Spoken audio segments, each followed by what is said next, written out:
नाम घेता गजानन झाले जन्माचे सार्थक नाम घेता गजानन झाले जन्माचे सार्थक शेगावीचे योगीराज थोर ब्रह्मांड नायक ब्रह्मांड नायक ब्रह्मांड नायक ब्रह्मांड नायक ब्रह्मांड नायक ब्रह्मांड नायक ब्रह्मांड नायक.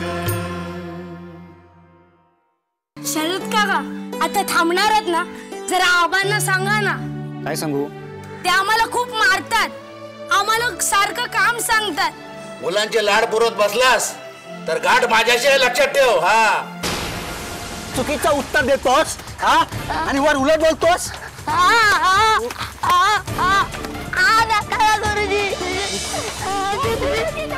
हे बघा, एकदा चूक झाली म्हणून खपवून घेतोय, पुन्हा चूक झाली तर खपवून घेणार नाही, सरळ खपवून टाकेन.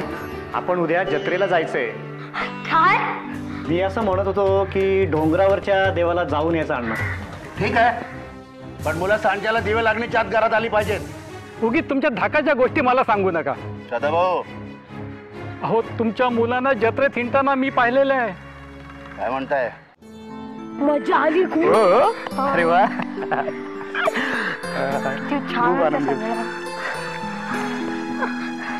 शरद का आम्हाला खूप मजा आली. हो ना? तुमच्यामुळे आम्हाला जत्रा काय असते ना ती पाहायला मिळाली. अरे वा. नाहीतर काय, आम्हाला घर आणि पाठशाळा ठाऊक होती. पुढल्या वेळेला आलो ना की आणखी कुठं कुठे घेऊन जाईन तुम्हाला. पण आबांना काय सांगायचं? देवदर्शन.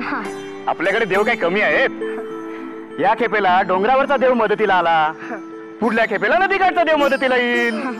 चला चला लवकर पावलं उचला, दिवाबत्तीच्या आतमध्ये पोहोचायला हवं, नाहीतर तुमचा आबा माझ्या कानाखाली आणि तुमच्या कानाखाली दिवा लावेल. काय? चला चला चला पटापटा लवकर चला. चला चला. अहो मी काय म्हणत होते, तुम्ही आमच्याशी काही बोलू नका. आम्ही लावलेली शिस्त मोडण्याकरता तुम्ही मुलांना मदत केलीत. अहो नाही हो, मी शरद भाऊजींना नकोच म्हणत होते, पण त्यांनीच आग्रह धरला. हो आता येऊ दे त्या शरदला. काय समजतो काय स्वतःला? अहो असं नका करू, त्यांच्यावर रागवू नका, ते पाहुणे आहेत आपले. हे बघा, तुम्ही आम्हाला शिकवू नका. कुठे गेला होतात?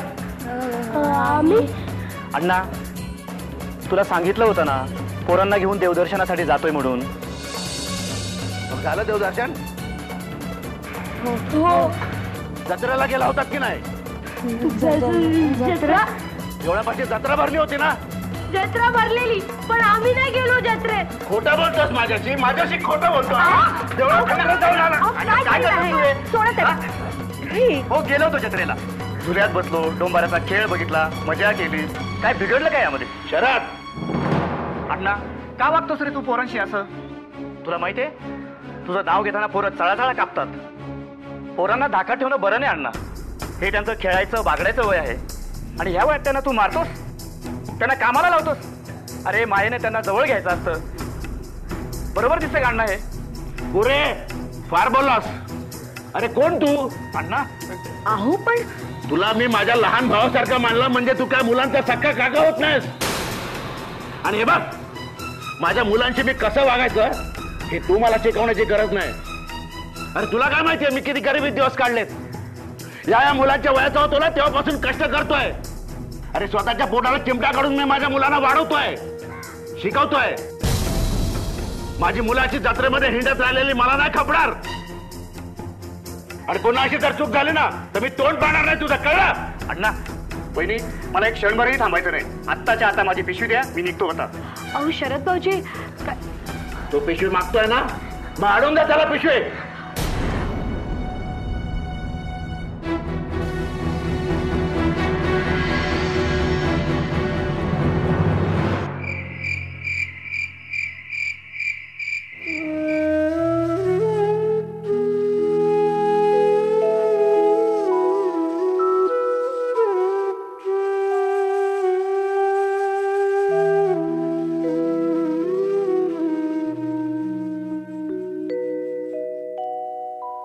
अम्या काय रे दादा? मी जो विचार करतोय तोच तू विचार करतोय. कोणता विचार करतोयस तू? कठीण आहे. काय कठीण आहे? पाचव्यात गुरुजी रोज कठीण प्रश्न विचारतात. आपण जर त्यांचा चोख अभ्यास केला असेल ना, त्यांची उत्तरं आपल्याला सोपी वाटतात. म्हणून मी दादा तुला सांगतो, अभ्यास कर, अभ्यास कर. मी करत नाही अभ्यास. अभ्यास नाही केला तर आबा मला जित्ता सोडील काय? अभ्यास करतोच रे, पण तुझं अर्ध लक्ष अभ्यासात आणि अर्ध भलतीकडेच कुठेतरी असतं. लक्ष कुठं असतं रे तुझं? आबांकडे असतं. आबा कधी येतील आणि कुठच्याही कारणावरनं मला कधी दपाटत येतील असंच वाटत राहतं. असं होतं वय? पण त्याचं बोलत नव्हतं. कठीण वाटतंय ते वेगळंच. वेगळंच काय? या घरात आबांसंगत राहणं कठीण वाटतंय मला. दादा तुला नाही वाटत? वाटतं ना, पण काय करणार? इथेच राहावं लागणार आपल्याला. कशा बाई? घर सोडून जाऊ दोघं बी. दुसऱ्या गावाला जाऊन राहू. जे पडेल ते काम करून रोजचं गुजराण करू. पण आता इथं नाही राहायचं. हे काय जिणं होई रे अम्या? आपला आबा म्हशीला गोंजारतो आणि पोरांना पदरतो. कशा बाई राहायचं आपण इथं? चल आपण दोघं बी घर सोडून जाऊया. अरे दादा, पण आई आहे ना, आपण घर सोडून गेलो तर रडून रडून मान टाकल ती चिमणीवाणी. त्यांचं ते बघतील. आपण घर सोडून जाऊया. चल दादा, तूच तुम्ही एकटा जाऊ. अरे काय रे मी विचारतोय. येतो. शाबास रे माझ्या वाघा. चल चल चल.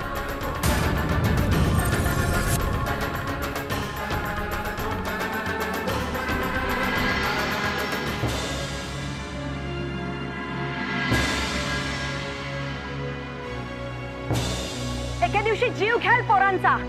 अहो जत्रेला गेली होती, कुठे वाटमारी करायला गेलेली नव्हती. बघा, खोटं बोलून गेले आता राग आहे मला. तुमच्याशी खरं बोलून काही उपयोग आहे का? बिचारी उपाशी आहेत पोरं आणि तुम्ही इथे शांतपणे उभे आहात. विचार करतोय मी. कसला? उद्या कुठल्या कारणांमधनं पोरांना मारायचं ह्याचा विचार करताय? हे बघा पोरे, त्या घरामध्ये पोरांना काहीतरी खायला द्या आणि तुम्ही पण उपाशी आहात, काहीतरी खाऊन घ्या. जा म्हणतो ना. जाते.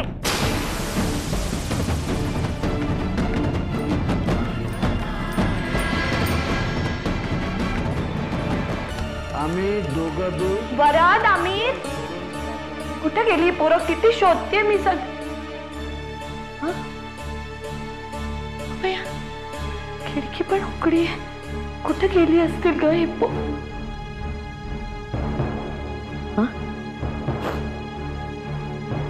चिठ्ठी.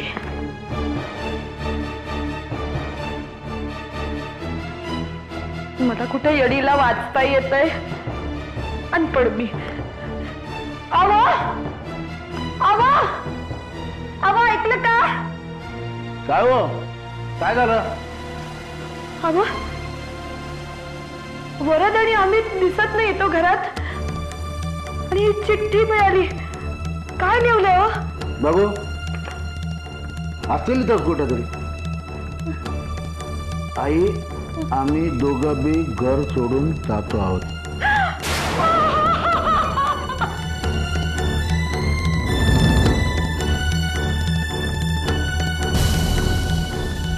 आम्ही दोघं बी घर सोडून जातो आहोत.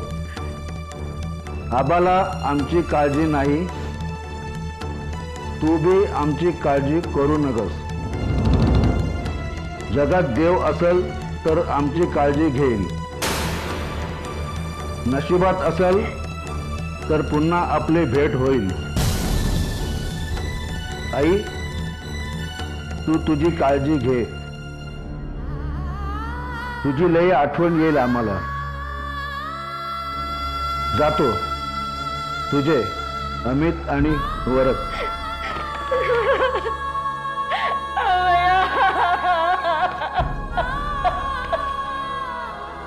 माझे पोरं, सोन्यासारखी माझी पोरं. वरद अमित, कुठं गेलात रे? कुठं शोधू आता मी तुम्हाला? काय करू? सगळं काही तुमच्या पायी.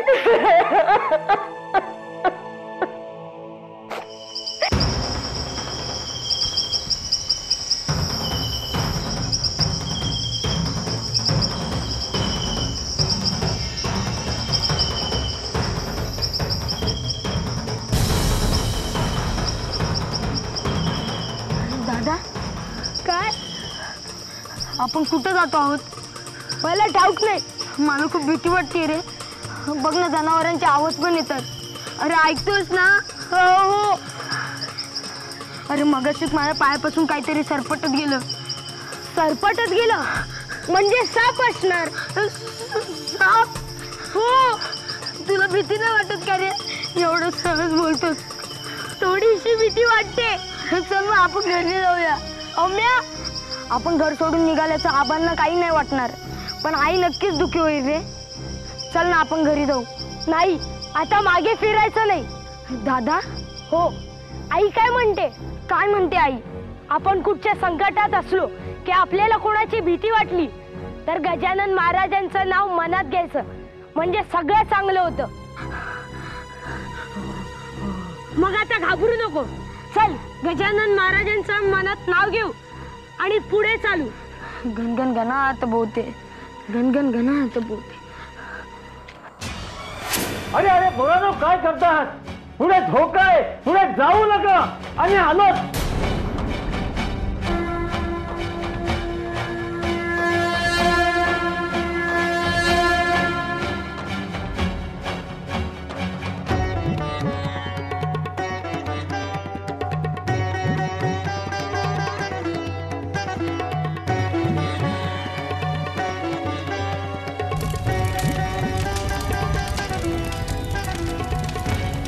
अरे इथे भूत आहे का काय? अरे आगे कुणी आहे का इथं? कोण आहे? अरे आना गजानन महाराज. हो आम्ही. पण आम्ही कसा विश्वास ठेवायचा? आई म्हणते रात्री जंगलात भूत फिरतात. एवढे घाबरता मग घराबाहेर का पडलात? आमचे आबा नुसते आम्हाला मारत असतात. आमच्यावर राग काढतात. आम्ही त्यांना नाही आवडत म्हणून आम्ही घराबाहेर पडलो. बाहेर पडलात आणि आता इथे खड्ड्यात पडणार होतात. खड्डा? त्या पाल्या पातोळाखाली तुम्ही दोघे जण बुडून जात एवढा मोठा खड्डा खणून ठेवलाय पार्याने. जनावरांना अडकवण्यासाठी यात फास लावलाय आणि या फासात अडकून जीव गमावला असता तुम्ही. महाराज बाळानो असा अविचार करू नका. तुमच्या आईप्रमाणे तुमच्या आबांचंही तुमच्यावर प्रेम आहे. मग कुठे दडून ठेवलंय ते प्रेम? आम्हाला कसं दिसत नाही? दिसेल. आम्ही तुला ते दाखवतो. गुरुजींनी तुला मारल्यानंतर त्याचा जाब विचारण्यासाठी तुझे आबा गुरुजींच्या घरी गेले होते ना? दादा ते खरोखर महाराज आहे. यांना आपण न सांगता सगळ्या गोष्टी माहिती आहेत. गजानन महाराज. चला फार वेळ ह्या जंगलात थांबणं उचित नाही. आम्ही तुम्हाला तुमच्या घरी नेऊन सोडतो. चला.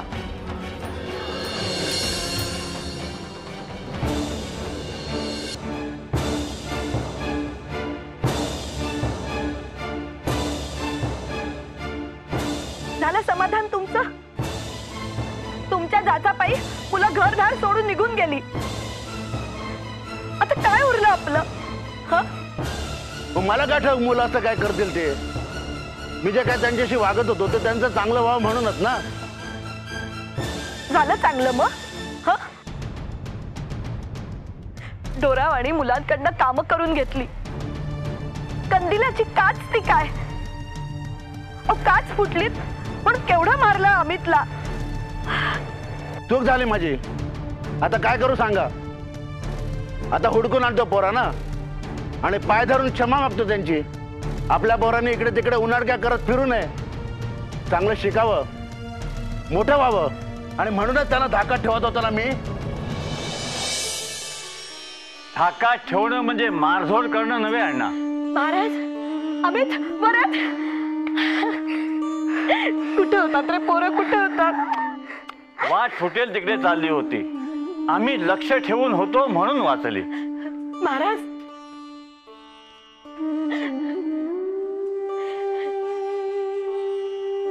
महाराज तुमचे लय लय उपकार झाले. उपकार? हिऱ्याला तेज येण्यासाठी हिरा तासावा लागतो हे तुला माहित आहे, पण हिरा अति तासला तर तो भंग पावतो हे मात्र तुला माहित नाही. महाराज, शिस्तीतही असंच असतं अण्णा. मुलांना शिस्त जरूर लावावी, पण शिस्तीचा अतिरेक करू नये. उमलत्या वयातच मुलं मनाने खचून जातात. आपण चुकतो, आपल्याला काहीच करता येत नाही असा समज त्यांच्या मनात घर करून राहतो. हे घर आयुष्यभर त्यांची साथ करतं आणि अशी मुलं मग स्पर्धेत मागे पडतात. महाराज, हात खराब होतील म्हणून शिस्तीचा बडगा दाखवून आपण मुलांना मातीत खेळू देत नाही. पण मुलं मातीत खेळली नाहीत तर त्यांची मातीशी ओळख होणार कशी? मातीत हात घातल्याशिवाय मातीचा गणपती घडवता येऊ शकतो का रे अण्णा? महाराज, मुलांना शिस्त लावतोस त्याआधी तुझ्या जिभेला शिस्त लावून घेण्याची गरज आहे अण्णा. महाराज, केवळ शस्त्राने समोर त्याला मारता येतं असं नाही अण्णा, आपल्या वाणीनेही त्याला मारता येतं. तू तुझ्या वाणीने तुझ्या मुलांचा आत्मविश्वास मारला आहेस हे तुझ्या लक्षात येतंय का? महाराज, तेव्हा आधी तुझ्या जिभेला शिस्त लाव. मुलं चुकली तर त्यांना मारतोस सोडतोस हे बरं नाही. पण जेव्हा ती चांगलं काम करतात, अभ्यासात प्रगती करतात, तेव्हा ही जीभ तुझी माझ्या बाळानं असं का म्हणत नाही? तुझे हात त्यांना जवळ घेऊन गोंजारीत नाहीत, हा कुठला तुझा एकतर्फी न्याय? महाराज, असं वागू नकोस अण्णा. आपण सगळी देवाची लेकरं आहोत. आपण चुकतो तेव्हा देव आपल्याला राथाडतो का? नाही महाराज. तू देवापेक्षा मोठा आहेस का? नाही नाही नाही महाराज. महाराज, मी चुकलो. महाराज, मी चुकलो. महाराज, मी चुकलो. मला क्षमा करा महाराज, मी चुकलो. बोला ना, क्षमा करा मला. आजवर शिस्तीचा चुकीचा अर्थ लावून मी तुमचं बालपण चिरडून टाकलं रे. महाराज, मी यापुढे या मुलांना मुलासारखं जपेन. महाराज, महाराज, आशीर्वाद द्या मला. आशीर्वाद द्या महाराज. गण गण गणात बोते, गण गण गणात बोते, गण गण गणात बोते, गण गण गणात.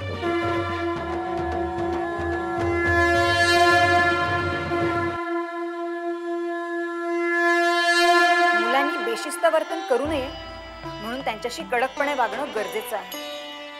तसंच त्यांच्या गुणांना प्रोत्साहन देण्यासाठी प्रसंगी त्यांची पाठ थोपटणं हे गरजेचंच आहे. आई आई हे काय करतेस तू? काय करतो वामना? पाणी भरून आणते विहिरीवरनं. अगं पण घरात लीलावती असताना तुला हे काम करायची काय गरज? किती काम करेल बापडी?